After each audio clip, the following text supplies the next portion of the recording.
a grabar. ¿De acuerdo? Denme un minutito nada más. Voy a compartir entonces, a partir de este momento, mi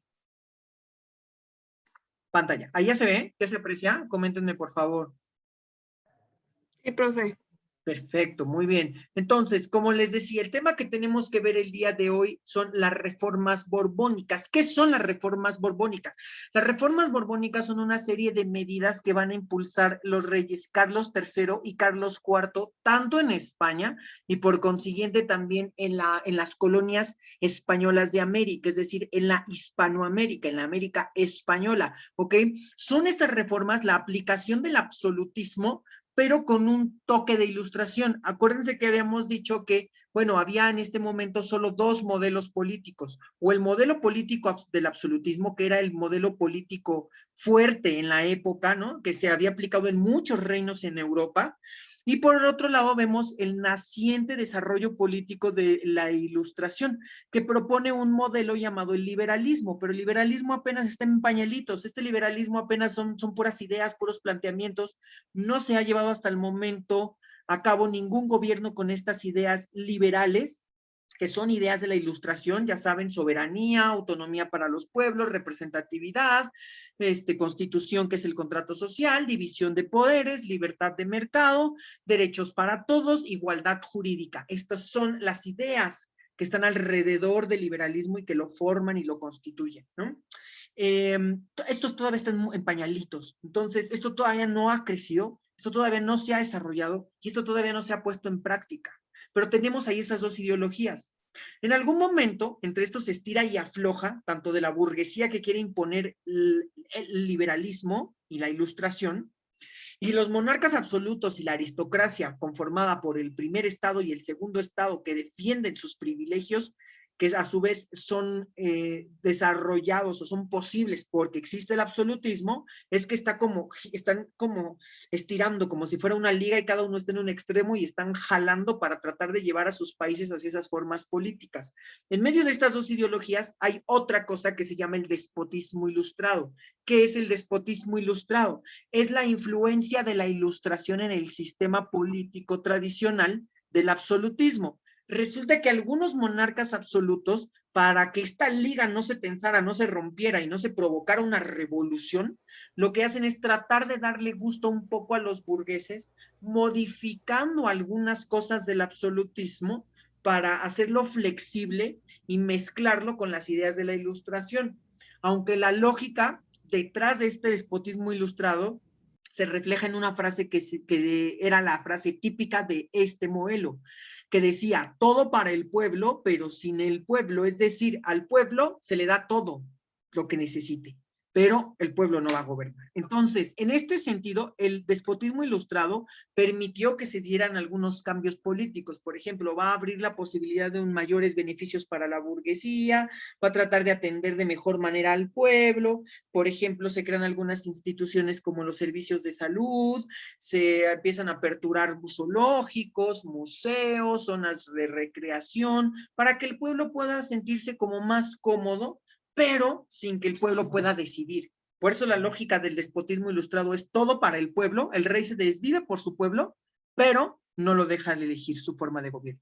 Pues todo para el pueblo, pero sin el pueblo, ¿no? Sin que el pueblo tome las decisiones. ¿De acuerdo? Entonces seguimos más o menos en la misma lógica. ¿Esto calma un poco a los burgueses? Pues no tanto, calma más a la gente del pueblo. Pero aún así, al poquito tiempo, este modelo del despotismo ilustrado se va a terminar rompiendo. Y entonces lo que va a generar es que ahora sí, tanto el pueblo como la burguesía se vayan en contra de las clases aristocráticas, que son el primero y el segundo estado, y sobre el rey absoluto, sobre todo, ¿no? Bueno, no, tenemos que ver muchos, más bien en la historia existieron muchos casos de despotismo ilustrado, pero nosotros no los vamos a ver. Nosotros a los que vamos a ver nada más es al caso de los españoles, ¿de acuerdo? Porque esos son los que nos piden para el examen. Entonces, justamente aquí voy a empezar con el tema de las reformas borbónicas. ¿Qué fueron las reformas borbónicas? Fueron unas reformas modernizadoras de despotismo ilustrado, es decir, de este absolutismo que mezcla un poquito de cosas de la ilustración. Aquí justamente, vean, despotismo, que es un déspota, lo mismo que un absolutista, el que gobierna por sus propios calzones, el que dice aquí mis chicharrones truenan y nada más, pero a diferencia del absolutismo tenemos el apellido de este absolutismo, ¿no? El absolutismo ilustrado, también conocido como despotismo ilustrado. Estas van a ser aplicadas en España tras una serie de causas que ahorita les voy a enseñar. ¿Hasta aquí vamos bien? ¿Hasta aquí no tienen dudas? ¿Todo bien? Sí, Sí, todo profe, bien. todo bien. Perfecto, muy bien, mis niños. Entonces, vamos a ver rápidamente qué es lo que va a pasar y cómo es que van a llegar a aplicarse estas medidas en España. En España no existía el modelo del despotismo ilustrado, existía una especie de absolutismo, más o menos, pero había habido etapas en las que se aplicaba el absolutismo y al morir el rey se desintegraba otra vez. Y así hubo una etapa en la que algún rey, como por ejemplo Carlos I, el que vimos desde la época de la conquista, intentó centralizar el poder, pero tras su muerte falló el sistema y otra vez se desintegra. Entonces volvemos a las monarquías feudales, donde los señores feudales tienen más poder que el rey y toman más decisiones que el rey y bla, bla, bla. Entonces, piensen que esto fuera como si tuviéramos un imán y de pronto el poder se concentrara en ese imán, pero al romperse ese imán, otra vez las piezas metálicas se regresan a donde estaban, ¿no? Así es este proceso de centralización y descentralización. Entonces, llegamos a la época en la que existió un rey llamado Felipe IV de Austria, que si ustedes lo pueden ver bien, aquí les voy a poner todavía un poco más el zoom, pues vean que no están muy agraciados, y se les nota muy evidentemente que tienen problemas fisiológicos y psiquiátricos estructurales. Se están casando entre ellos en España, en España se casan entre primos hermanos, bla, bla, bla, bla, bla, y el punto, según para mantener la pureza de la sangre, y el punto es que empiezan a nacer con problemas estructurales muy graves, con problemas fisiológicos muy graves. En el caso de Felipe IV de Austria, pues es evidente que el síndrome de Down que tiene, y de su hijo Carlos II también. Pues bueno, no quiero sonar grosero ni discriminador, pero pues, son tan imposibilitados para gobernar. Entonces, obviamente, si el monarca está imposibilitado para gobernar, estamos ante un proceso de descentralización, es decir, no hay absolutismo, ¿no? Mucha gente, muchos nobles, muchos aristócratas en España mandan y el rey nada más es la figurita del pastel que representa la autoridad, pero en realidad él no manda, ¿no? Y entonces esto es lo que va a pasar. Felipe IV va a tener solo 2 hijos, Carlos II de Austria y María Teresa de Austria. Les puse esto porque ustedes dirán, bueno, ¿y eso qué, no? Ahorita déjenme les cuento el chisme y ya les digo por qué es importante para el examen. Este señor se apellida Austria, este señor se apellida Austria, esta señora se apellida Austria, son hijos de este rey. Al morir este rey, entonces se decide que su heredero va a ser su hijo, Carlos II de Austria, pero este tiene ya ahora sí bien marcado un problema. Si este tiene cara de síndrome de Down, este sí ya tiene síndrome de Down. Entonces, nunca aprendió a escribir, nunca aprendió a leer. Entonces, imagínense un monarca de esta naturaleza, pues todo mundo gobernaba por él no gobernaba realmente. Su hermana la casan con el rey de Francia, que se llama Luis XIV de Borbón. Este Luis XIV es, como nos decía Aarón, el rey Luis Miguel, el rey del sol, y por aquí viene la lógica. Ellos tienen un hijo.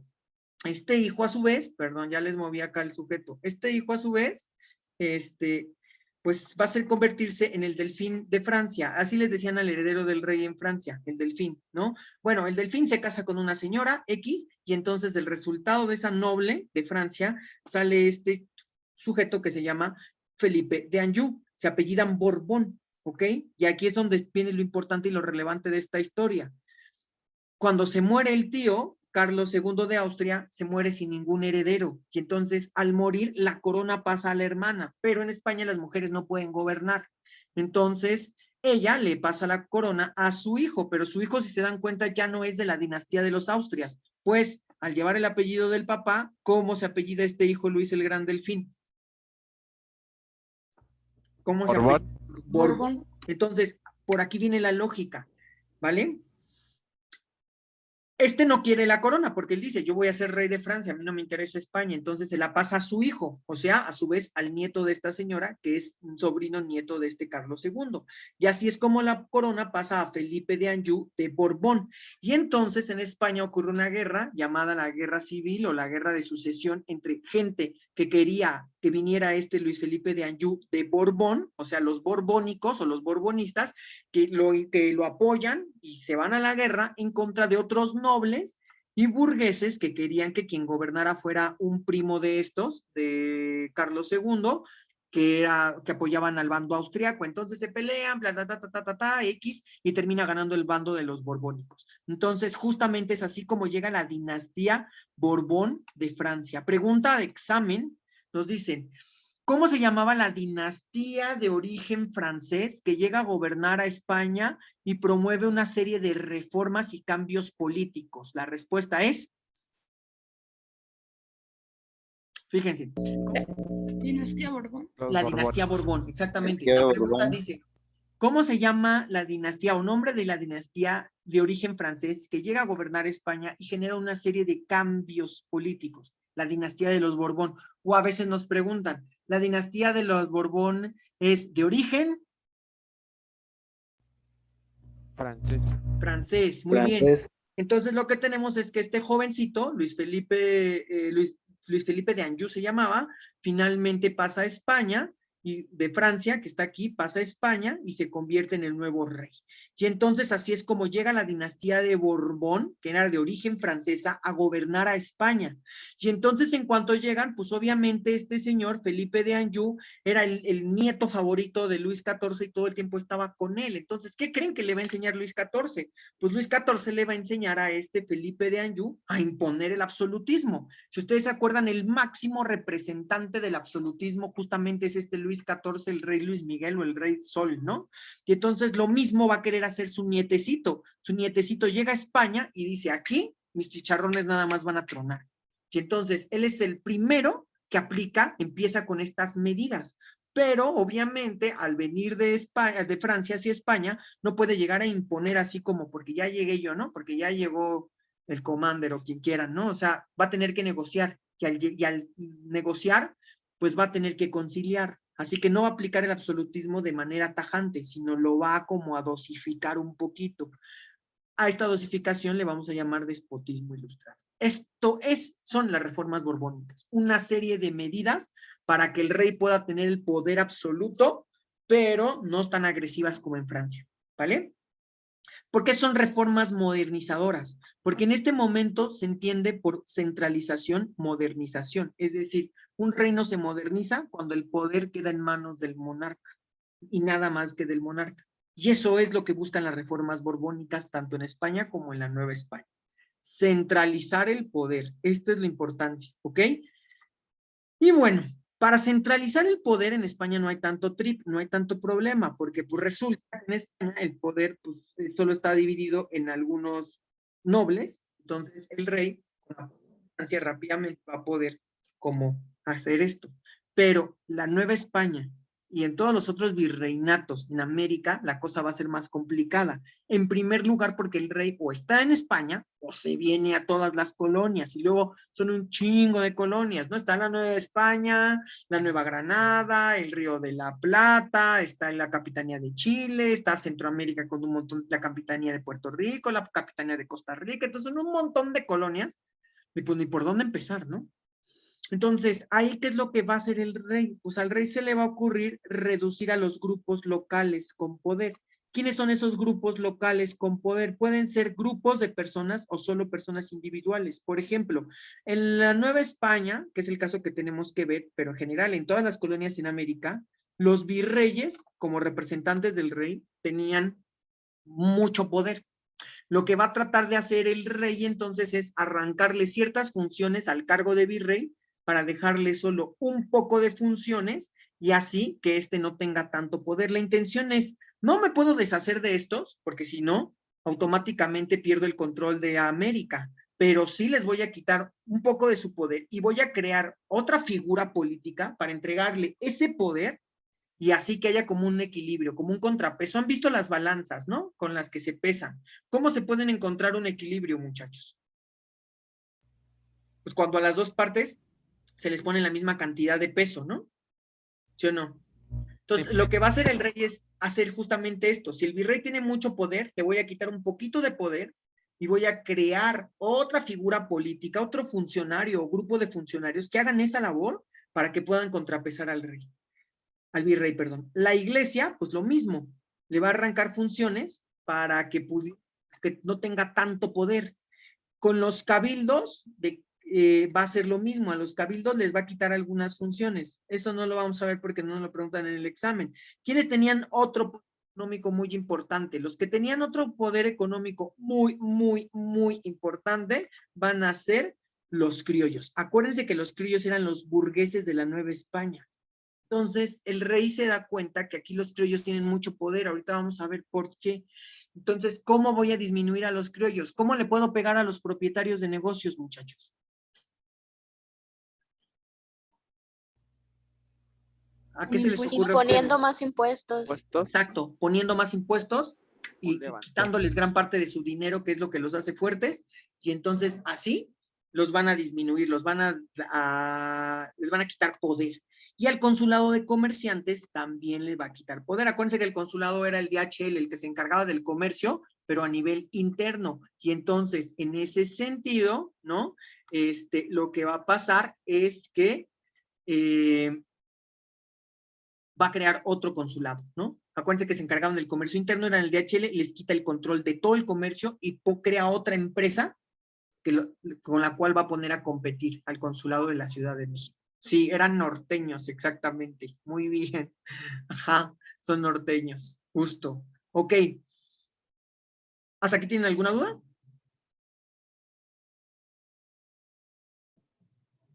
No, profe. Perfecto. No, muy profe. bien. No, profe. Entonces, Todo bien. Luis Felipe de Anjou empieza esto en España, pero él no va a alcanzar a lograr todos los cambios. Luis Felipe de Anjou se muere y a su vez le hereda el reino, ya como monarca absoluto, a su hijo Carlos III. Carlos III es el primer rey que va a aplicar esto, pero ahora sí, tanto en España como en toda América. Y a su vez, cuando se muera Carlos III, Carlos IV va a continuar con estas reformas. Nada más que a Carlos IV le estalla la revolución de independencia en las narices. Y entonces, pues ya no se pueden aplicar las reformas borbónicas. Lo que rompe con las reformas borbónicas, sobre todo en América, pero especialmente en la Nueva España, es que inicia el proceso de revolución, que es la revolución de independencia, ¿no? E inicia en gran medida bueno, hay unas causas externas que vamos a ver la siguiente clase, pero dentro de las causas internas tenemos que es que la gente va a estar fastidiada y harta de las reformas borbónicas. Van a ser un dolor de cabeza tremendo, tan fuerte y tan grande que la gente, sobre todo los criollos, van a decir, vamos a levantarnos en contra ya de los españoles, vamos a arrancarles el poder y vamos a hacer valer nuestras propias decisiones. Esa es la independencia de México realmente, ¿no? Miguel Hidalgo, José Ortiz de Domínguez, Allende, Aldama, Iturbide son criollos. Y todos ellos lo que quieren es darle la vuelta a las reformas borbónicas, quitarlas. Y como no las pueden quitar, entonces la otra manera es, pues nos separamos de España y adiós reformas borbónicas. ¿Vale? Bueno, los promotores de las reformas borbónicas van a ser Carlos III y Carlos IV, pero de ahí el máximo impulsor, el que aplica el mayor número de reformas borbónicas, va a ser ni más ni menos que Carlos III. Pregunta de examen, siempre nos dicen, ¿quiénes son los promotores de las reformas borbónicas? Nosotros vamos a decir Carlos III y Carlos IV, pero de ahí si nos llegan a preguntar, ¿quién es el más importante, el mayor impulsor, el que generó mayores condiciones para el desarrollo de las reformas borbónicas? Vamos nosotros a decir Carlos III, ¿vale? Carlos III. Ah. Es el más importante de los dos. ¿Hasta aquí vamos bien? ¿Alguien tiene alguna duda con todo Carlos este rollo? III. Carlos III. Sí, muy bien. Hasta No, aquí profe. alguien. Ajá, no, muy bien, ok, perfecto. ¿Alguien más? Ok, No, profe. bien, perfecto. Entonces, ¿puedo pasar a la siguiente diapositiva? Sí. Bien, ok. Sí, profe.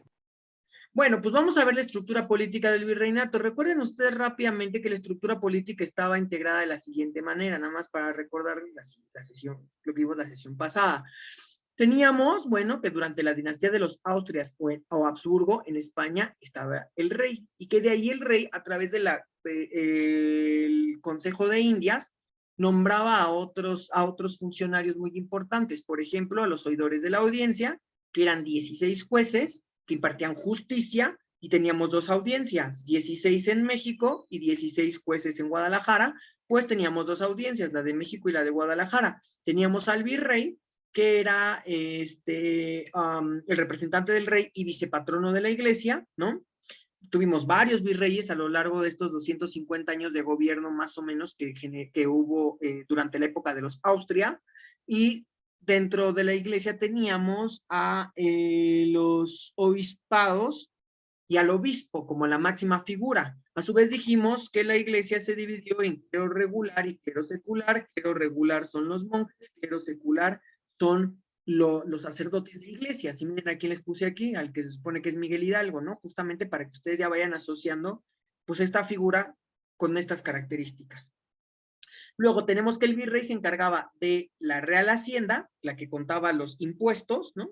La que se encargaba de cobrar y contar el dinerito que se tenía que pagar en impuestos, y a los corregidores, que si se acuerdan yo les dije, los corregidores son los jefes políticos del cabildo, de los cabildos más bien, o de un grupo de cabildos, que es semejante a lo que hoy serían los gobernadores. Y por último, debajo de esos corregidores, pues tenemos a varios cabildos, ayuntamientos, ¿no? ¿Cuál es el factor social? El factor es que en los cabildos, ayuntamientos gobernaban en su mayoría los criollos.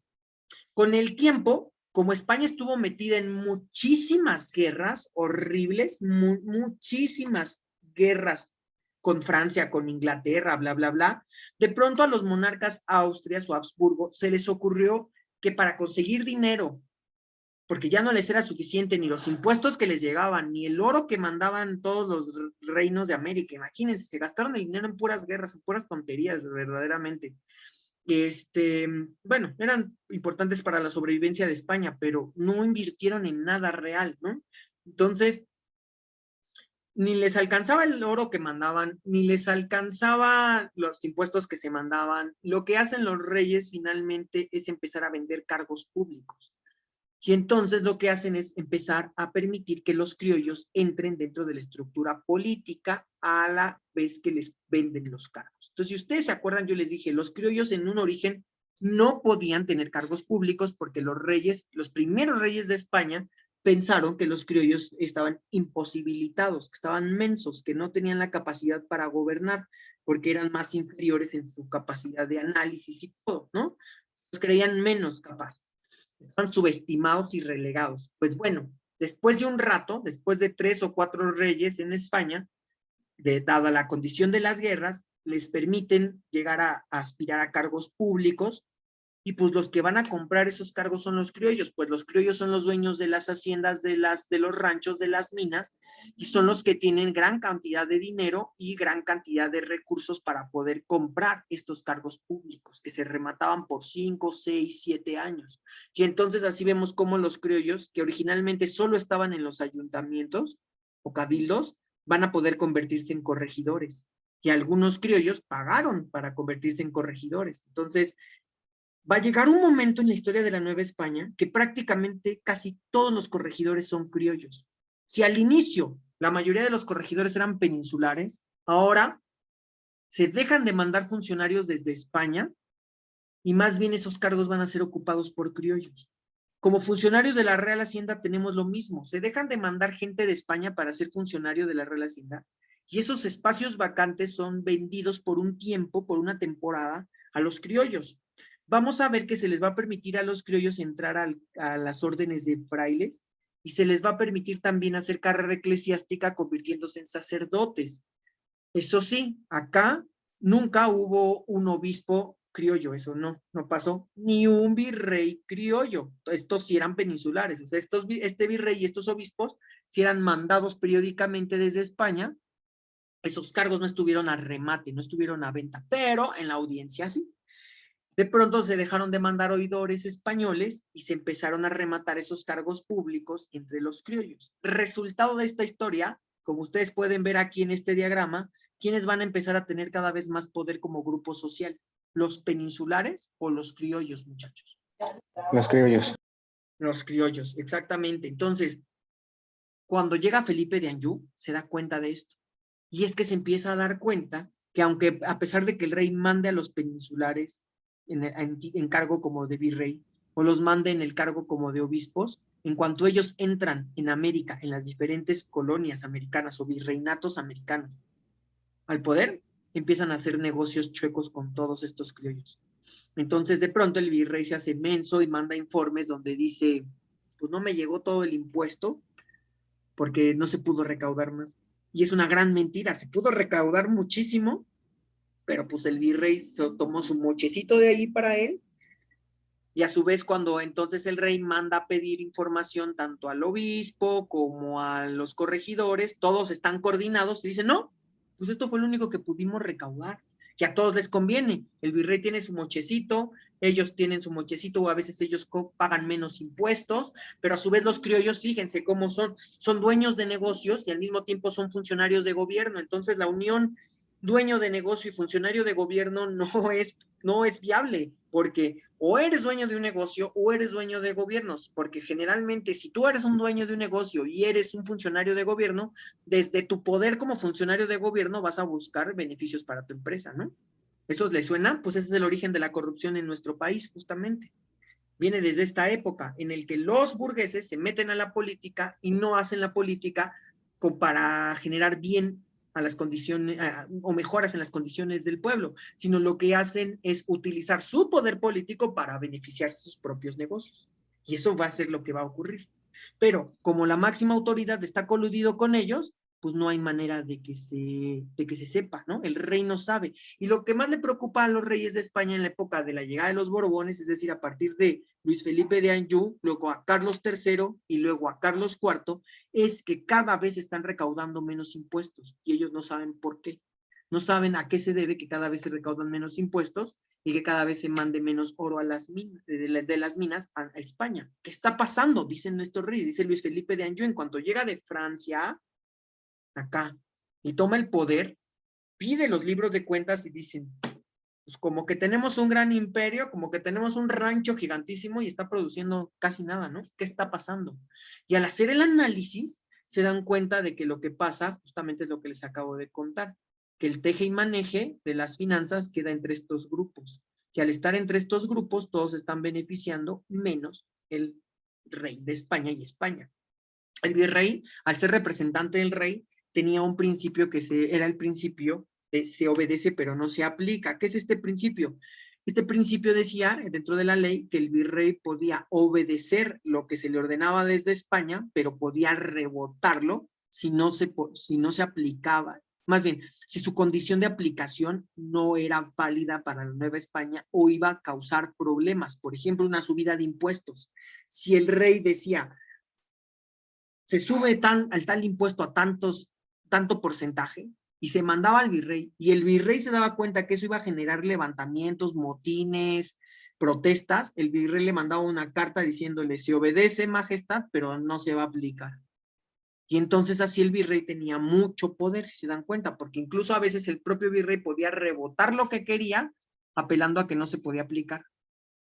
¿Ven? Esto todo es lo que detecta Luis Felipe de Anjou, y es por eso que, como les decía, los grupos más a los que van a atacar más las reformas borbónicas van a ser a los criollos, al virrey, a la iglesia y por supuesto a los cabildos, además del consulado, que es, como les decía, la institución donde hay puros criollos que se encarga del mercado interno. Les decía que era como un DHL, ¿no? Entonces, los dueños de ese negocio de andar trayendo mulas con productos de un lugar a otro dentro de la Nueva España, está en manos de criollos muy poderosos.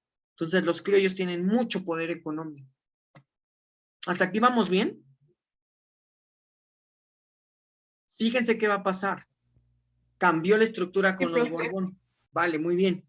Las reformas borbónicas se van a aplicar a partir de 1767. Ahí, no nos importa la fecha, pero vean, ya son los últimos años previo a 1810, que es el año en el que estalla la independencia. El movimiento revolucionario de que terminará en la independencia. En 1767 se aplican, entonces se aplican durante 50 años y van a ser tan drenadoras de los recursos y van a aplastar a tantos grupos sociales que todos se van a poner al tiro en la Nueva España. Y en general, como en la Nueva España, también en todos los otros virreinatos. Se van a aplicar en todos los otros virreinatos. O sea, en la Gran Colombia, bueno, que era el virreinato de la Nueva Granada, el virreinato del Río de la Plata, que es lo que hoy sería Argentina, en la Capitanía de Chile, que es lo que hoy sería Chile, en el virreinato del Perú, en toda la zona central de América, que eran las capitanías de Centroamérica, y finalmente también en la Nueva España. Déjenme subirles un poquito más el zoom. Quiero que vean cómo cambió, porque estas sí son preguntas de examen, o sea, le está ahorita dando un poquito de teoría, pero aquí ya van para las preguntas de examen lo que les voy a decir. Con las dinastías de los Borbones, especialmente con Carlos III y Carlos IV, se empiezan a aplicar las reformas borbónicas. Todavía no sabemos cuáles son, pero sí, las reformas borbónicas van a cambiar la estructura política de la siguiente manera. Vean, si aquí teníamos al virrey, a la iglesia y a la audiencia, hoy aparece una nueva figura política con las reformas borbónicas. Vean, ¿qué le hicieron a la iglesia? Díganme ustedes, se los vuelvo a poner acá. Vean la iglesia, está aquí la iglesia. ¿Qué le hicieron a la iglesia? Déjenme darme Le quitaron poder, ¿no? Le van a quitar poder, exactamente. Aquí se le quita el poder. Así. Le van a quitar poder y la van a aventar para abajo, ¿no? Y en su lugar aparecen otros. Esto es bien importante. Se da una reorganización política y territorial, pero sobre todo una reorganización territorial de la Nueva España. Esa reorganización territorial se llaman las intendencias. ¿Qué son las intendencias? Van a ser como zonas militares. O sea, hagan de cuenta, por ejemplo, de un supuesto, hagan de cuenta que tenemos hoy en día 32 estados y que de pronto a Andrés Manuel se le ocurra, además de esos 32 estados, hacer zonas militares en las que una zona militar pudiera abarcar 3 o 4 estados. Y entonces el jefe de esos 3 gobernadores va a ser un intendente que era un jefe militar. Y arriba de ese intendente ya no va, o sea, estará el presidente, por decir algo así, ¿no? Esto fue lo que hicieron las reformas borbónicas, poner a una figura más dentro de esta estructura política. Entonces, originalmente teníamos los cabildos, los corregimientos y ya todo el virreinato. Con las reformas borbónicas vamos a tener los cabildos, los corregimientos, sobre un grupo de corregimientos, una intendencia, y ahora sí, un grupo de intendencias van a formar el virreinato. En el caso de la Nueva España se van a fundar 13 intendencias. ¿Y qué es la importancia de estas intendencias? Son jefes militares y son bien perros y son todos peninsulares y todos son leales al rey y no obedecen al virrey.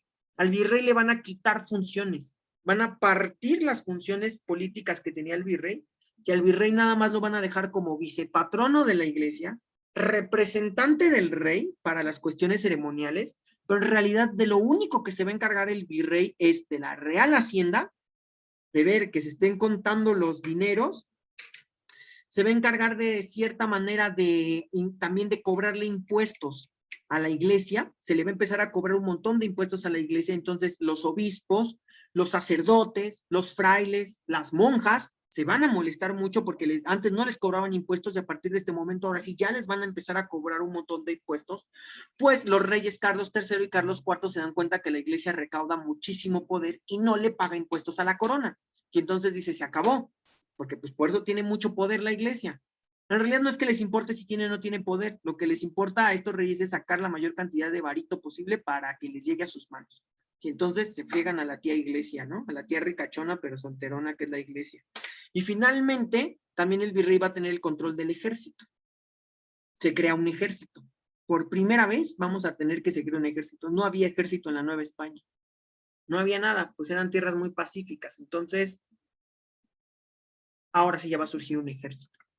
Había por ahí guardias como civiles, o sea, la gente del pueblo se organizaba de pronto y entre ellos medio entrenaban, pero pues no es lo mismo que ustedes tengan una policía comunitaria, que ya tengan un ejército bien preparado, ¿no? Adiestrado para utilizar armas, disparar, bla, bla, bla. Bueno, esto es lo que van a crear. El virrey entonces nada más se va a encargar del ejército y del control de los dineritos. Y por otro lado vamos a tener a los intendentes. ¿De qué se encargan los intendentes? Del gobierno militar y político de esas intendencias. Ellos son los nuevos jefes políticos. O sea, el cargo político del virrey, hagan de cuenta como si al presidente le quitaran el poder de mando y luego lo partieran en 13 figuras más. Entonces, cada intendencia es como si fuera ¿cómo les diré? Pues cada intendente es como pues un presidente, por decirlo así. Un presidente de un grupo de de corregimientos, perdón, por lo que entonces el corregidor va a quedar aquí, bajo control del intendente. Ahora, el corregidor sigue siendo el jefe político de un grupo de cabildos, pero a su vez, para el control militar va a surgir otra cosa que se llama el jefe militar. Los jefes militares, a su vez, son también jefes de los corregidores. Entonces, el corregidor tiene dos jefes. Estos dos, que son nuevos cargos políticos que no existían. Los jefes militares también son peninsulares en su mayoría, o sea, desde España llegan y se incrustan a la Nueva España. Son gente extranjera, no vivían aquí. Ok, avientan a los corregidores, y ahora sí, hacia abajo, o sea, están empujando a los corregidores hacia abajo, y entonces tenemos a los cabildos. Si ustedes comparan esta estructura con esta estructura, vean, ¿cuántos niveles había del corregidor a la primera línea que es el gobierno de todo el virreinato? Un cargo, ¿no? Un nivel. Ahora vean.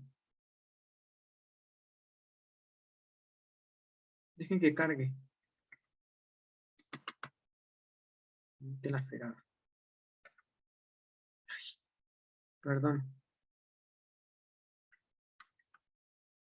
¿Cuántos cargos tenemos ahora? 1, 2, 3. Lo aventaron un nivel hacia abajo.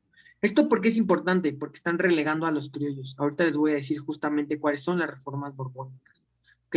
Una de ellas son las intendencias, y para el examen, si ustedes ven reorganización territorial del virreinato, automáticamente son intendencias. ¿De acuerdo? Reorganización territorial, intendencias. Los corregidores son aventados hacia abajo y ya. Y bueno, los cabildos se quedan intactos. Obviamente aquí también tenemos a criollos, pero les digo, lo que le va a pesar más a la iglesia es que van a obligar a todo mundo a pagar impuestos. Ahora sí, nada de que pues, te doy chance de que no le pagues, me pagas después, no, ahora sí. Y van a obligar a los sacerdotes a prácticamente cobrar el diezmo y entregarlo. Y entonces eso es lo que le va a molestar a muchos sacerdotes, porque les quitan gran parte de los recursos que ellos recaudan a través del diezmo, porque lo tienen que entregar a la corona, y entonces eso hace que los sacerdotes empiecen a vivir una vida muy precaria. Eso es lo que les molesta, y que las comunidades también empiecen a quedarse sin dinero, porque tienen que pagar los impuestos normales, y aparte tienen que pagar los impuestos de la iglesia, y aparte esos impuestos de la iglesia, que es el diezmo, se tiene que mandar casi todo a España. Se tiene que mandar al obispo, el obispo lo tiene que mandar al virrey, el virrey lo tiene que mandar ahora sí a España. Y entonces, eso molesta mucho a los sacerdotes, pues el diezmo también servía para mantenerlos a ellos. Así que ellos van a empezar a vivir cada vez una vida más precaria. Eso es lo que le molesta a gente como a Miguel Hidalgo, por ejemplo. Ver cómo cada vez a ellos les alcanza para menos, ver cómo también cada vez a sus comunidades se están volviendo más pobres y cada vez tienen menos capacidad pues, de vivir bien, y ver cómo eso empieza a molestar a todos, porque además todo el dinerito se va directo para España. ¿Ven? Esa es una de las causas de la independencia, o del por qué Hidalgo se avienta a hacer la independencia. Otra cosa muy importante, ahora sí, es que si ustedes pueden ver, me corrieron a los criollos de los cargos más importantes. Les digo que aquí, vean, había criollos, en su mayoría criollos, ¿ven? Criollos. Después de esta situación, Te estaban todos, marcando. por favor, apáguenme la... Perdón, papá, que no te marquen cuando estés en clase porque luego te sacan el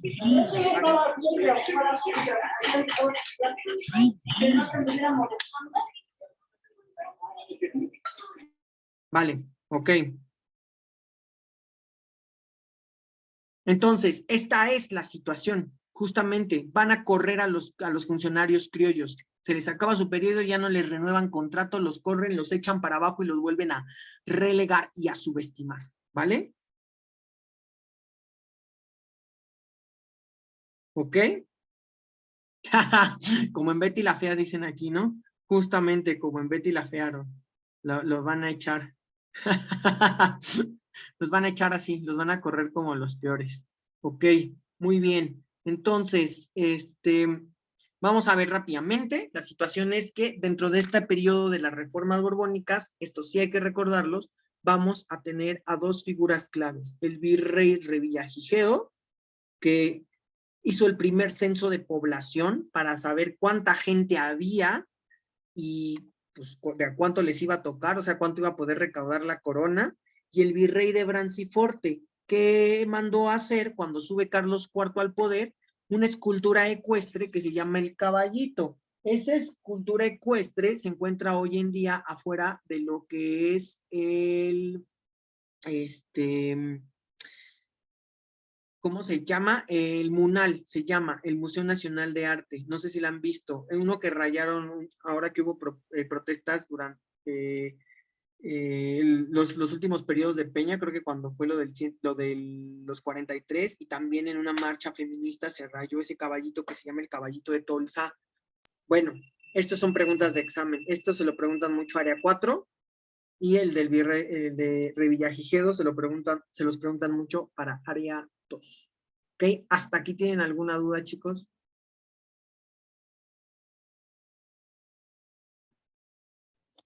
Yo, Ya pueden oye, hablar. Ale, ¿cuál era la diferencia entre clero regular y clero secular? Ajá, el clero regular son los frailes, los monjes. Esos no están en contacto con la gente, están en monasterios muy alejados.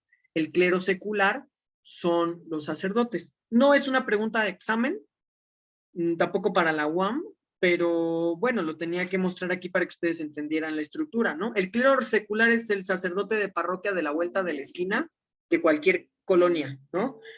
Y en la Nueva España era lo mismo, de cualquier pues, colonia, también estaban divididas en pequeñas colonias, ¿no? Dentro del cabildo o del ayuntamiento había un montón de iglesias, y ese era el sacerdote que dirigía la iglesia, pues era el parte del clero secular, y el regular, pues son los que viven bajo reglas muy estrictas. Eso significa regular, que vive bajo reglas muy estrictas, casi no pueden comer, tienen que estar orando casi todo el día, pues obviamente no pueden tener contacto carnal con ninguna muchachona o muchachón o lo que fuera, ¿no? O lo que fuera, porque pues ya sabemos de las mañitas de la iglesia, por desgracia, ¿no? Se tienen que flagelar, por ejemplo, ¿no? Como tienen a veces deseos impíos que el diablo les susurra al oído, pues se tienen que flagelar estos menes, ¿no? Para no sentir la influencia demoníaca. Si saben qué es flagelarse, ¿no? Agarraban, pues como unos látigos, pero con puntas, con púas y picos, y tenían que sentir lo mismo que sintió Cristo al ser latigado, para sacar esas ideas impuras de su cuerpo, porque, pues bueno, vivían así bajo unas reglas muy estrictas, por eso se llama el clero regular. ¿Va que va? Sí, Profe, me gracias. recuerda al monje que sale en el Código Da Vinci. Exactamente, esa es la regla secular. Exactamente, todo lo que hace ese monje que casi no come, que toma pura agua, que se la pasan rezando, que si tienen deseos impuros de matar, cochar, odio y todo eso, se tienen que lastimar el cuerpo para dejar de sentirlo. Sí, justo es eso. Ajá, como el monje del Código Da Vinci. Y pues Miguel Hidalgo eventualmente era un sacerdote secular, así que a Miguel Hidalgo no le pasaba todo esto, ¿no? Los monjes seculares vivían más relax, tan relax que muchos tienen hijos, por ejemplo, ¿no? Morelos, Hidalgo van a tener hijos, porque pues así era el pedo aquí, o sea, el clero secular casi no tenía prohibiciones ni problemas de ese tipo, ¿no? Y por eso, sobre todo, son los del clero secular los que se van a levantar durante los movimientos de independencia, porque son más relax. Ellos sí están como más cerca de las comunidades, entienden las problemáticas de las comunidades, se indignan, se enojan porque ven muchas injusticias, pero al mismo tiempo, cuando llegan las reformas borbónicas, ellos también van a ser víctimas de estas injusticias, pues el dinerito se tiene que ir concentrando de aquí a acá, de acá se manda el virrey, del virrey se manda para acá, y así. Y lo mismo, pues, con la gente en común. se van a subir impuestos, así que los ayuntamientos van a tener que mandar a los corregidores el dinero, los corregidores a los intendentes al virrey, y el virrey lo manda directo a España. Esa es la lógica de recaudación. ¿Vale? Ok, vamos a ver ahora sí cuáles son estas reformas borbónicas. Si nos preguntan para el examen, ¿qué implican las reformas borbónicas? A mí siempre me gusta decir que las reformas borbónicas son las 3 R's, ¿no? Y no es la de reciclar, la de reciclaje, ¿no? Es la de reducir, recaudar y retornar. Estos son el espíritu de las reformas borbónicas. Esto es lo que quieren las reformas borbónicas. Reducir el poder de los criollos, retomar el poder de la corona y recaudar la mayor cantidad de impuestos posible. Esas son las 3 reformas borbónicas: reducir, retornar y recaudar. ¿Me las pueden repetir nada más así las 3 R's? Cuando yo les diga, ¿qué son las 3 R's? Las 3 R's son Reducir, retornar y recaudar. reducir, retornar y recaudar. Exacto, reducir, retomar y recaudar, ¿no? O retornar también puede ser. Reducir, retornar y recaudar. Reducir, retornar y recaudar. ¿Ok? No se olvide que reducir, retornar y recaudar son los tres, pues, ¿cómo decir? Los 3 pilares de las reformas borbónicas, ¿vale? Es el espíritu de las reformas borbónicas. No se olviden entonces que reducir, retornar o retomar y recaudar es el espíritu de las 3 reformas borbónicas. Bueno, así de las múltiples reformas borbónicas que vamos a ver. ¿Ok? Entonces, recuérdenme por favor, ¿cuáles son la base o el espíritu o la idea de las 3 reformas borbónicas? Reducir, retornar y Retornar y Reducir, recaudar. retornar, recaudar. Exacto, muy bien, reducir, retornar y recaudar. No se les olviden, este tema nos lo preguntan mucho para área 3, 4, 2.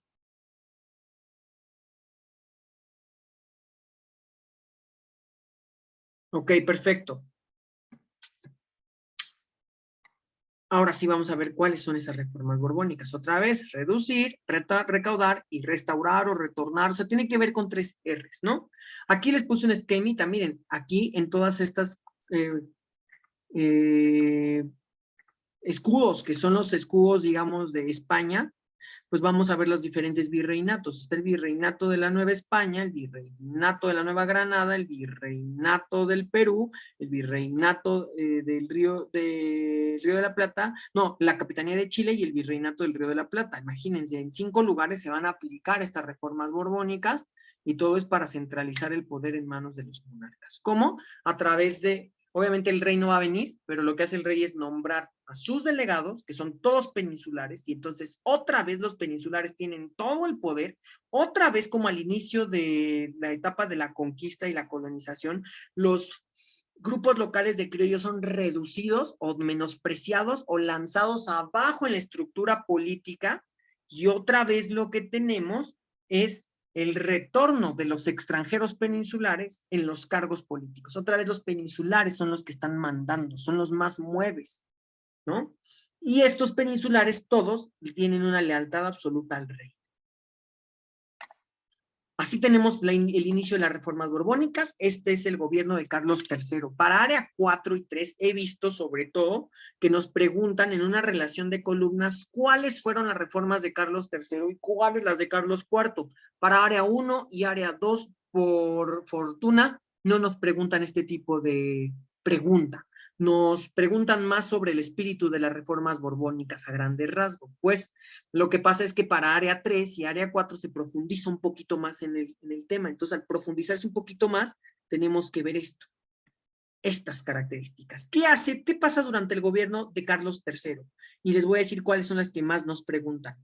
Nos han preguntado por la expulsión de los jesuitas. ¿Por qué corren a los jesuitas? Por 2 cosas. Los jesuitas son una orden que fueron fundadas por un fraile llamado San Ignacio de Loyola, que prácticamente decía en sus estatutos o cuando crea el acta, cuando crea la orden, que la máxima autoridad de los jesuitas no es el rey de España, sino es el Papa. Entonces, obviamente la obediencia de los jesuitas no son al rey de España, por lo que además podían retar al rey. Otra cosa que sucede es que los jesuitas, a pesar de ser sacerdotes, muchachos, siempre leyeron mucho y simpatizaron con las ideas de la Ilustración. Y otra cosa que hace peligrosos a los jesuitas es que son quienes fundan escuelas donde educan a criollos y a indígenas, a comunidades indígenas. Acuérdense que los jesuitas son estos que se fueron a evangelizar el norte, pero que en su momento les dije que también fundaron escuelas donde les enseñaron a los indígenas y a los criollos.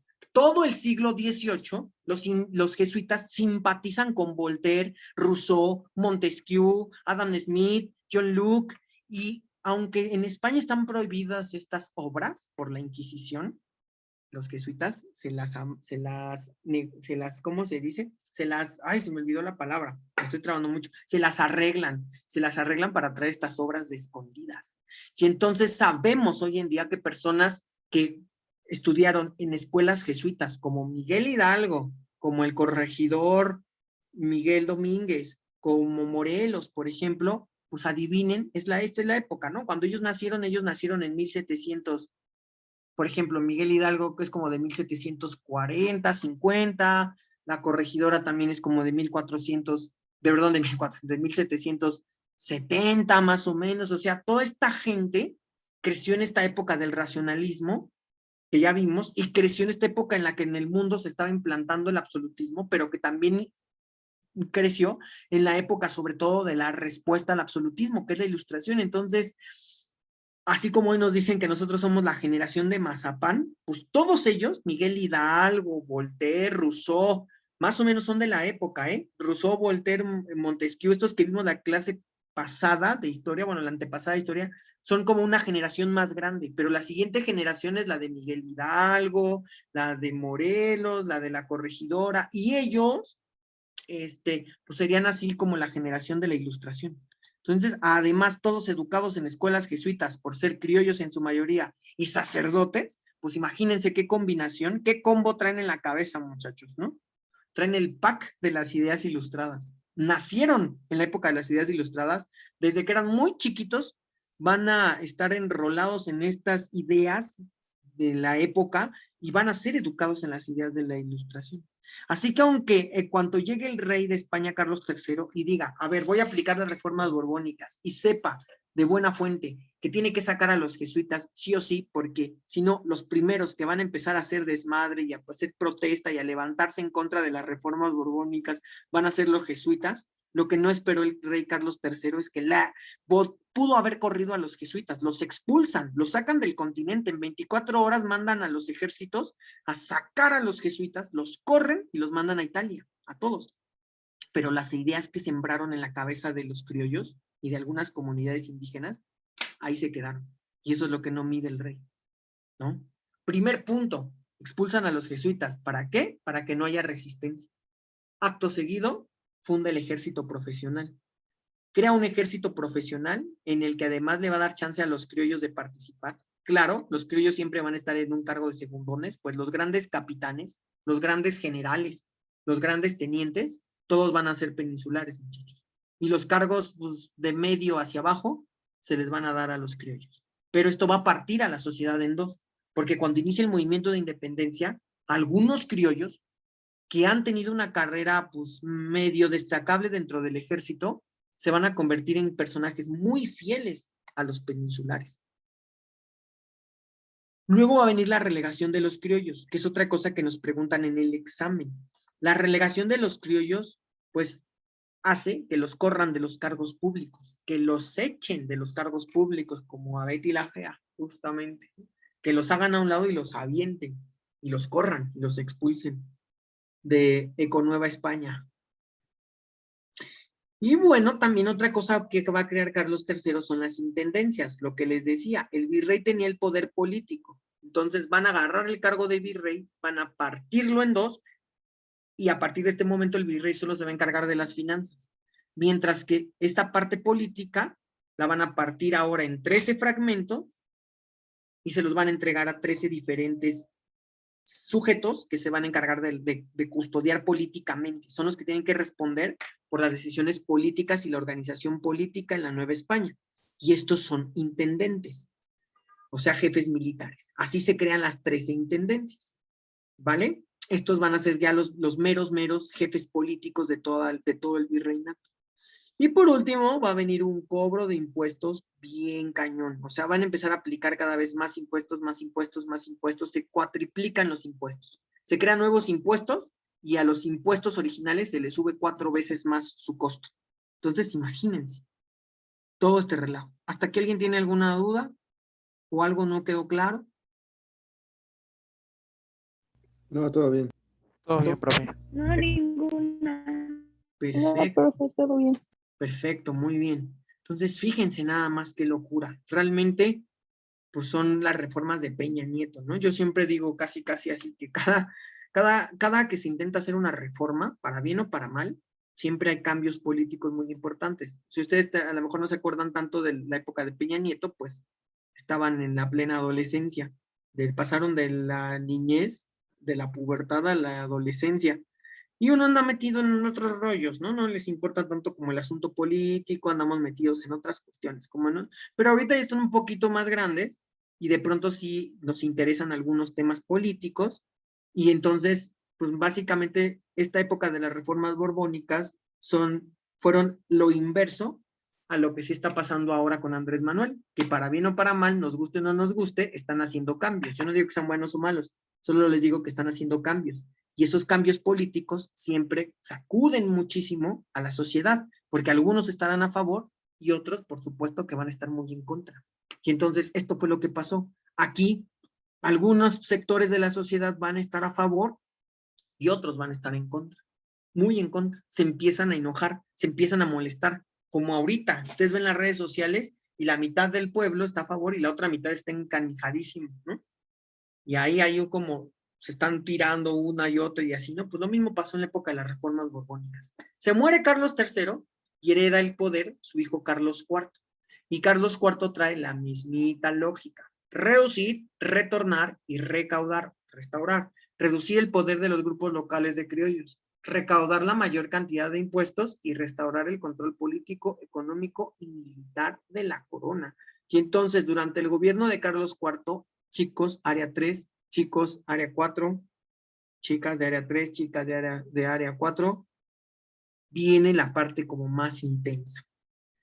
La parte más intensa se da porque, a pesar de no ser tantas las reformas borbónicas, pues van a ser también como fuertes. La que sigue es la separación de la iglesia. Es el momento, con Carlos IV, cuando la iglesia es pasada para abajo. Y entonces se le empieza a cobrar un montón de recursos. Es a partir de 1788, justamente, cuando la iglesia, el clero secular, el clero regular, se empieza a enojar, porque ahora sí ya les cobran un montón de impuestos y les empiezan a exigir que manden cuotas con los recursos que se les pide. Además, se va a implementar el libre mercado. Esto es a favor de todos. Y ustedes van a decir, ¿cómo? Pero pues, es ¿cómo? O sea, no que lo que quería la corona era recaudar la mayor cantidad de recursos. O sea, sí, permiten el libre mercado. Desaparecen la Casa de Contratación de Sevilla, porque si ustedes se acuerdan, la Casa de Contratación de Sevilla era la que controlaba la economía afuera, ¿no? El mercado entre España y América. Ahora ya se rompe. Entonces ya no necesitan ustedes triangular para pedirle a la Casa de Contratación de Sevilla algo a la mejor del Perú. Si están en Nueva España, ustedes ya pueden pedirlo directamente de Perú y de Perú se los pueden mandar sin ningún problema, porque antes lo que pasaba es que ustedes querían algo de otro virreinato o de otra parte del virreinato, o sea, hagan de cuenta, vivo en Michoacán y quería algo de Guerrero, que está a un lado, no podía pasar directo. De Guerrero se mandaba a Veracruz, de Veracruz se mandaba hasta España, de España se embarcaba y se le ponía un sello y un precio, y de ahí lo regresaban otra vez a Veracruz, y de Veracruz se los mandaban hasta Michoacán. Imagínense cuánto se tardaban. ¿Por qué pasaba esto? Porque acuérdense que ¿quién se encargaba del comercio? La Casa de Contratación de Sevilla. Así que tenía que llegar hasta Sevilla y ser inventariado en Sevilla para ser regresado. Es una locura, ¿no? Imagínense, todo se tardaba un montón, porque además los barcos tardaban como 4 meses en llegar. Eso era una locura. Bueno, ahora se desaparece la Casa de Contratación de Sevilla y si ustedes están en Michoacán, ya pueden comprar algo de Guerrero y les llega en directo, pero a cambio de esto se va a cobrar un impuesto muy grande al comercio. Y otra cosa, eso sí, lo que prohíben en España en la Nueva España es la industria. Ya es la época de la revolución industrial. Ya se inventó la máquina de vapor en Inglaterra para entonces, para este momento, Y ya se aplicó en Inglaterra. En Inglaterra está el boom a todo lo que da de la revolución industrial. Se empezó a aplicar en Francia. En Francia ya también está como en boom. Y en España un poquito se empieza a aplicar. ¿Cuál es la lógica? Ningún virreinato puede tener industria. Entonces aquí sí va a haber muchos talleres artesanales. ¿Cuál es la lógica?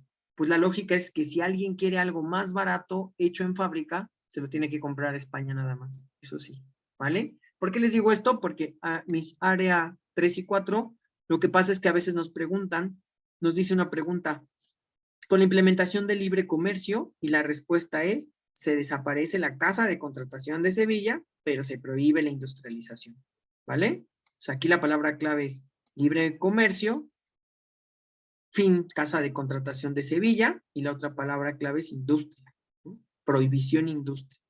Eso es lo que va a pasar. Siguiente, fundación del Consulado de Veracruz. El Consulado de Veracruz va a ser fundado para reducir la influencia del Consulado de México. Esa es otra medida. Se crean un nuevo consulado.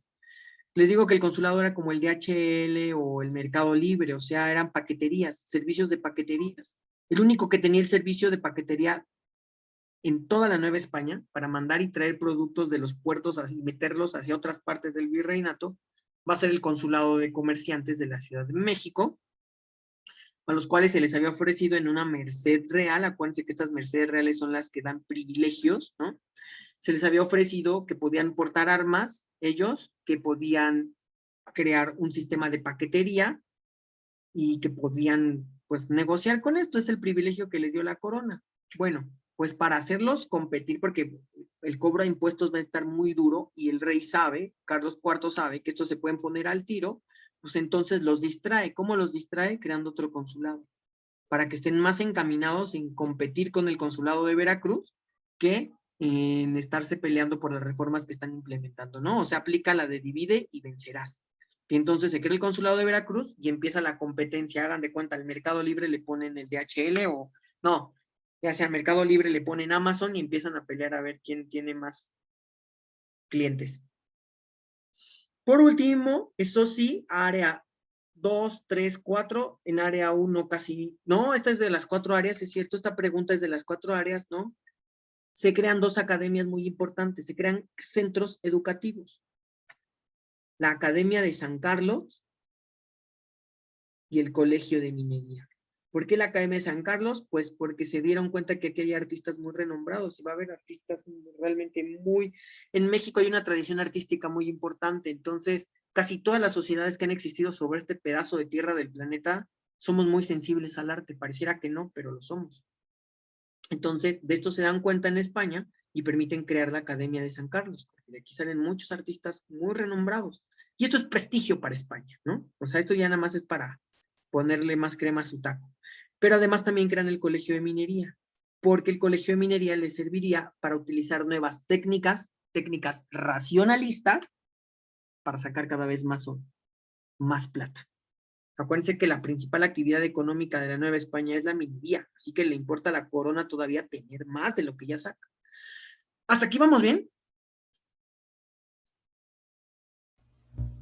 Sí, profe, todo bien. Bien, entonces, ¿no hay dudas? Sí, profe. Acuérdense que si no, esto es como cuando firman el acta de matrimonio. O dicen algo ahorita, ya se fregaron. No, no es cierto, es broma, pero de verdad, acuérdense que tienen que sacar sus dudas. ¿De verdad no tienen dudas? Les digo porque en todos los años de experiencia que tengo dando cursos, este tema siempre se dificulta muchísimo. No sé por qué se les dificulta mucho. Por eso me preocupa y por eso les estoy reiterando tanto como, ¿de veras no hay dudas? ¿De veras no hay dudas? Porque siempre me dicen, no le entendí el tema. Como que no me quedó claro. ¿Pero sí vamos bien entonces? Sí, profe. Eso Ah, último que dijo de que vienen los 4 áreas, nada más es importante saber el nombre. Ajá, nada más es importante, nos dicen, por ejemplo, durante la etapa de las reformas borbónicas, ahorita lo vamos a ver en las preguntas, durante la etapa de las reformas borbónicas se crearon algunos centros educativos, como, y ya tenemos que elegir nosotros, la Academia de San Carlos y el Colegio de Minería.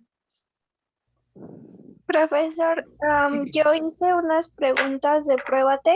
Ajá, Yo no me acuerdo bien qué decían, porque las hice cuando iba al otro curso. ajá, Entonces, Pero todas las saqué mal de las reformas borbónicas, entonces no sé si le puedo enviar los screenshots Ah, claro. y No, me las resuelve. claro, por supuesto. Mira, si quieres, de una vez, mándalos, si quieres los screenshots, mándalos al grupo de curso de historia, donde estamos todos, y las leo ahorita, Sí, que pasemos a las preguntas. Igual estas son las mismas que yo tengo en el banco de preguntas, quién sabe. Ahorita vemos. vale, entonces ahorita se las envío. Va Gracias. que va. No, gracias a ti. Muy bien. Entonces, lo que les iba a decir es que por último, pues vamos a ver la siguiente clase, que en Francia ocurre la Revolución Francesa, justo al otro año de que este rey entra en España a gobernar, en la Nueva España, Carlos IV. Y entonces la Revolución Francesa va a crear muchos cambios políticos muy importantes en Francia, pero hagan de cuenta que estos cambios políticos van a dar como coletazos en toda Europa. Y entonces dentro de la Revolución Francesa, uno de esos coletazos es un señor llamado Napoleón. Napoleón se va a convertir en una figura política bien importante que va a traer al pan y agua a todos los monarcas de Europa, especialmente a los vecinos. Y los vecinos, uno de los principales vecinos, pues es España. Entonces Napoleón es un sujeto, bueno, ¿qué les digo? Peor que novia tóxica o novio tóxico, ¿no? O sea, es como, es muy caprichoso. Entonces, cuando quiere es compa de alguien y cuando no le declara la guerra y cuando no otra vez es compa de alguien y cuando no otra vez le declara la guerra y entonces así trae a España. De arriba abajo, enemigos, amigos, amigos, enemigos y así, ¿no? Le declara la guerra, luego firman las paces, le declara la guerra otra vez. A Napoleón está así en esa actitud. Y entonces, en medio de esos cambios de humor de Napoleón y de decisión de Napoleón, pues España otra vez empieza a meter en conflictos, por lo que a partir de 1804, otra vez España está metida en la guerra. Y entonces, pues, está este proceso de recaudación que provocó las reformas borbónicas desde la época de Carlos III, me voy a pasar para acá, desde la época de Carlos III está esta recaudación. Aquí cobran muchos impuestos y apenas estaba recuperando la economía de España, por lo que cuando Napoleón en 1804 empieza con estos desconectes a decir sí, no, la guerra somos amigos, la guerra somos amigos, pues otra vez empieza a meter en jaque a la corona, a Carlos IV especialmente. Y entonces lo que hace Carlos IV es pues, tener que defenderse cuando se tenga que defender y firmar las paces cuando las tenga que firmar. Pero cuando tenga que defenderse, la corona no tiene dinero suficiente para irse a la guerra. Entonces, durante estos conflictos, se le ocurre al rey Carlos IV una cosa que se llaman los vales reales. ¿Qué son vales reales? Como la corona no tiene el suficiente dinero, lo que hace es obligar a la gente en todo el imperio español, o sea, tanto en España como en las colonias, los diferentes virreinatos que ya vimos, a comprarle a la corona vales reales como este. Miren, vale por el rey, dice, nuestra señoría, a nombre de bla, bla, bla. ¿Qué es un vale real? Ustedes pagan X dinero y compran el vale. Y el vale se supone que asegura que, dados tantos años, la corona te va a pagar lo que le prestaste más intereses, ¿no? Pero eso forzado. O sea, tienen que comprarlo, les guste o no. Los vales llegan a los diferentes ayuntamientos y los ayuntamientos tienen que vender los vales. Me gusta decir casi como boletitos de kermés en las escuelas, ¿no? Nunca les pasó eso que les decían, tienes que vender tantos boletos. Y te friegas. Y a ver cómo le haces, los vendes. Y son de a 30 pesos. ¿Sí? ¿Sí les ha pasado? ¿Les pasó? A mí sí me tocó. Pues así. Pues justo. Pues No lo así, sé. ¿no? O bueno, como cuando llega la Cruz Roja, llórale a comprar la goma, el lápiz y no sé qué otra cosa. Pues así. Y esto molesta mucho a la gente, porque ya son un montón de impuestos, un montón de cosas a favor de la corona. La gente, le digo, la gente de la iglesia, sacerdotes, clero secular, clero regular, están muy molestos. Hay muchos criollos muy molestos. En general, toda la población está muy molesta ya por lo que el cobro de impuestos. La expulsión de los jesuitas que hizo Carlos III también, que fue el primer golpe con el que entraron las reformas borbónicas a aplicarse, también había molestado ya mucho a la gente. Y todo esto ya, o sea, está destruyendo la unidad que había entre la gente del pueblo y la corona. Y el golpe que derrama el vaso va a ser finalmente la consolidación de los vales reales. Pues de 1404 a 1408, casi cada año, periódicamente, se les va a pedir que compren vales. Entonces les mandan el primer vale, al siguiente año les mandan el segundo vale, al siguiente año el tercer vale y así, ¿no? Y ustedes dicen, ay, chinga, o sea, ya les presté y ahora y no me han pagado lo anterior y tengo que volverles a prestar, pero aparte me están cobrando un montón de impuestos. Entonces, oye, yo ya no puedo comprar vales, o me cobran impuestos, pago los vales, ¿no?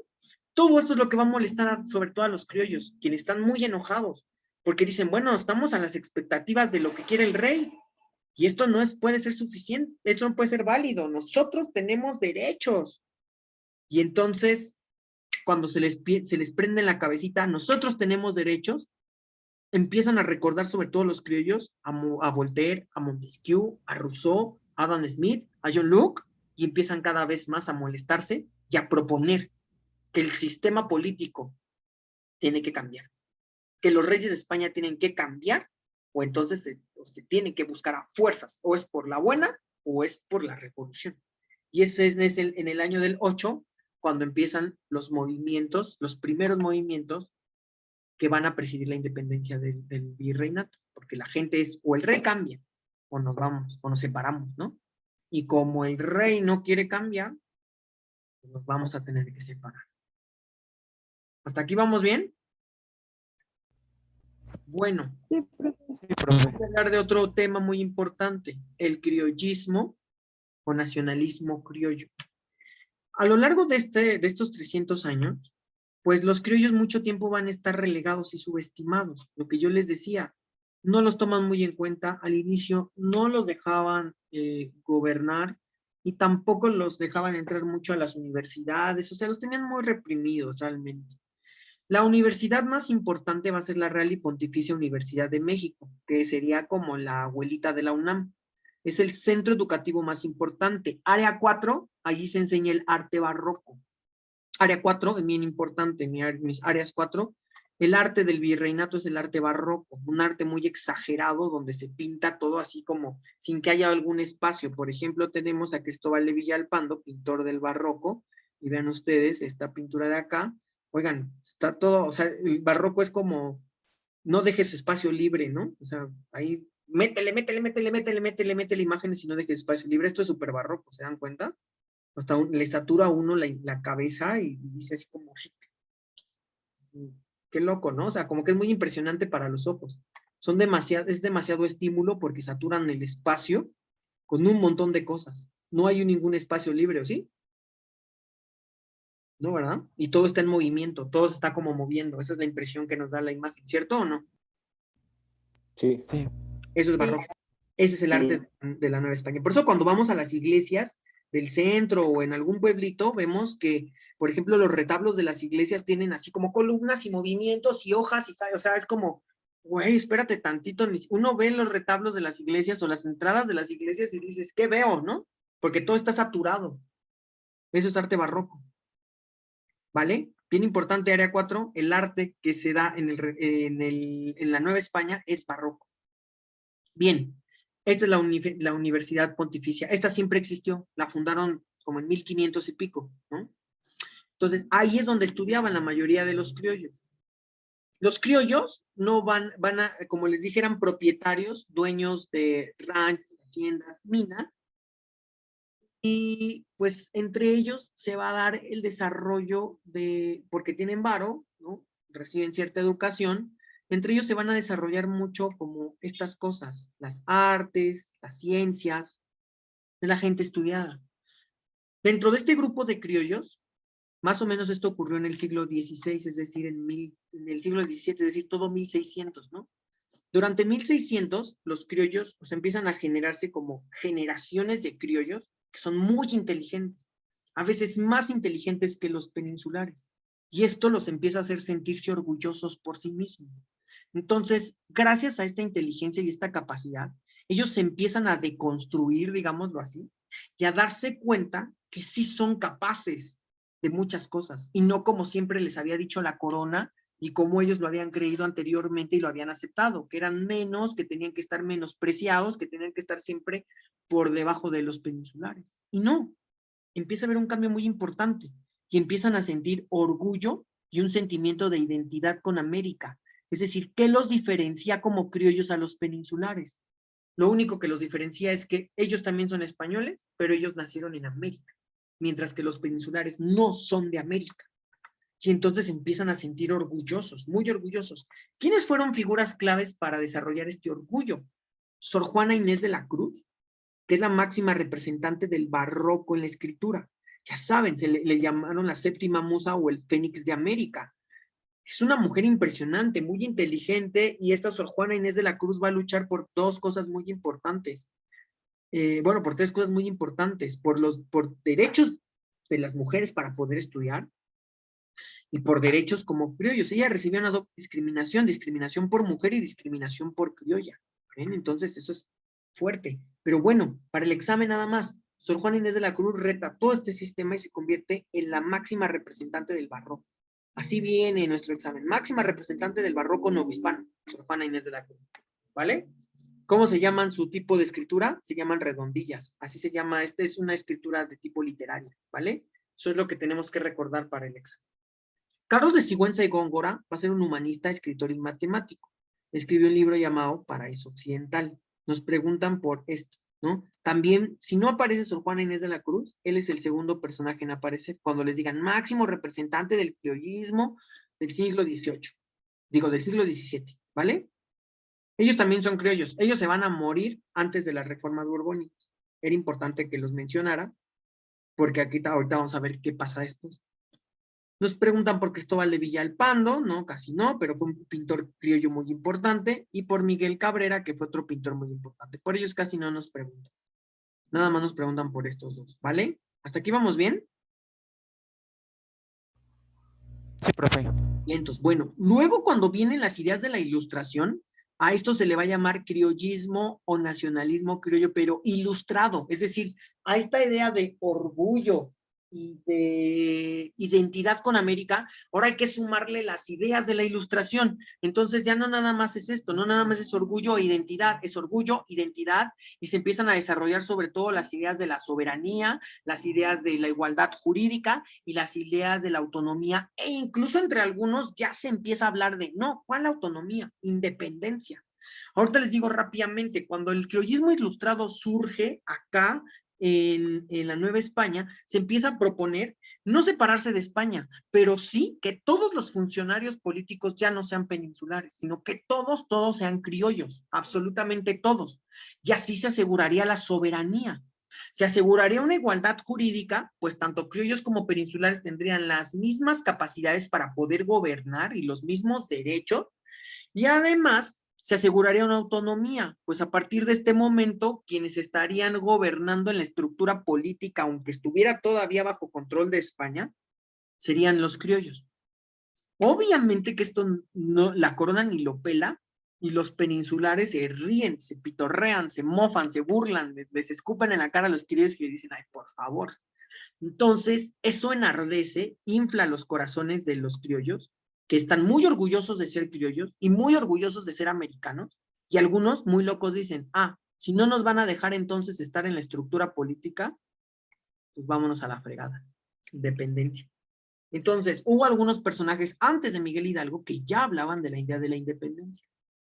Aquí, pues obviamente, cuando se desarrolla el criollismo ilustrado, los peores enemigos de los criollos van a ser los peninsulares y los van a querer votar del sistema político a como dé lugar. Entre los personajes de esta época tenemos a Joaquín Fernández de Lizardi, nos lo han llegado a preguntar, área 4 nuevamente, quien escribe El Periquillo Sarmiento. No sé si la han leído, es una novelita de un niño huérfano que es un desmadrito. Además, va a ser el primer periodista, uno de los primeros periodistas de la Nueva España.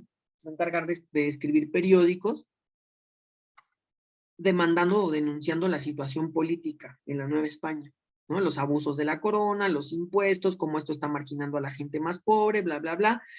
Su periódico se llama Pensador Mexicano, y por eso también a Fernández de Lizardi se le queda el apodo del Pensador Mexicano, ¿ok? Para área 4 nada más nos preguntan por el Periquillo Sarmiento. Este es Manuel Tolsá y este es el Caballito. Les repetía que esta obra fue creada por Manuel Tolsá, pero pagada por el virrey de Branciforte. El virrey de Branciforte manda hacerle a Manuel Tolsá el caballito, o también se llama la escultura ecuestre de Carlos IV. Es decir, el que está sentado en este caballo es este señor de acá, Carlitos IV. Este feo de acá, tiene cara como de pambas. Tiene la cara como aplastada. Luego tenemos a Francisco Javier Clavijero, que es un sacerdote jesuita, historiador, naturalista y polímata. De él no nos preguntan, pero es una figura clave. Polímata es que sabe un montón de cosas sobre un chingo de cosas, ¿no? Así. Y, o sea, es como un sabelotodo. Y finalmente José María Mociño, que es naturalista y botánico. Este nos lo han preguntado para, adivinen quién, para área 2, ¿no? Naturalista y botánico, es decir, es una especie de biólogo. No existe la biología en esa época, pero es como una especie de biólogo y también un botánico. Está revisando plantas. ¿Alguna duda, muchachos? No, profe. Ok, entonces, ya nada más como consecuencia de todo esto, 1. La implementación de las reformas borbónicas afectaron al sistema político y social de la Nueva España, pues alteraron la estructura política y además con el cobro de impuestos, con los reacomodos, con la relegación de los criollos, con la expulsión de los jesuitas, van a hacer cambios sociales que van a empezar a poner tensiones políticas entre varios grupos en la Nueva España. 2. La llegada de una nueva burocracia peninsular va a molestar a todos los que son americanos, especialmente a los criollos, ¿no? Los molesta demasiado porque los criollos ya tenían el poder, ya estaban ejerciendo la autonomía, aunque fuera a través del compro de los cargos públicos, y cuando llegan las reformas borbónicas, las aplica Carlos III y las continúa Carlos IV, 3, los relegan y los subestiman, me los echan para abajo, es decir, sufren una relegación y una subestimación tremenda. 4, se da la politización de los criollos. Los criollos empiezan a pensar políticamente. Ya no solo se sienten orgullosos de ser americanos, y se sienten iguales que los peninsulares. Están demandando derechos políticos. Y esto es producto de la Ilustración, por lo que se desarrolla el nacionalismo criollo, o llamado también criollismo ilustrado. 5, obviamente va a haber una descapitalización del virreinato, pues hay un cobro de impuestos tan grande que hablar de descapitalización es que a la gente se le va su dinero, cada vez le alcanza para menos y genera muchas molestias en todos los sectores. Acuérdense que la organización social de la Nueva España era peninsulares, criollos, indios, castas y negros. Los negros no pagan impuestos, pero sus dueños sí. Pero de ahí en fuera, castas, indios y criollos tenían que pagar un montón de impuestos con las reformas borbónicas. Y además tasados a precios muy altos. Entonces, son muchos y muy caros. Y luego 6, malestar dentro de los diversos grupos sociales, que es lo que va a hacer el fermentito de la independencia. Lo que decimos que el desgaste económico y político de las sociedades de la Nueva España van a producir que las reformas borbónicas sean la principal causa para el estallido de qué movimiento, muchachos. Independencia. Del movimiento de independencia. Y con eso terminamos la sesión del día de hoy. Vamos a pasar a las preguntas, ¿vale? Déjenme nada más dejar de grabar aquí y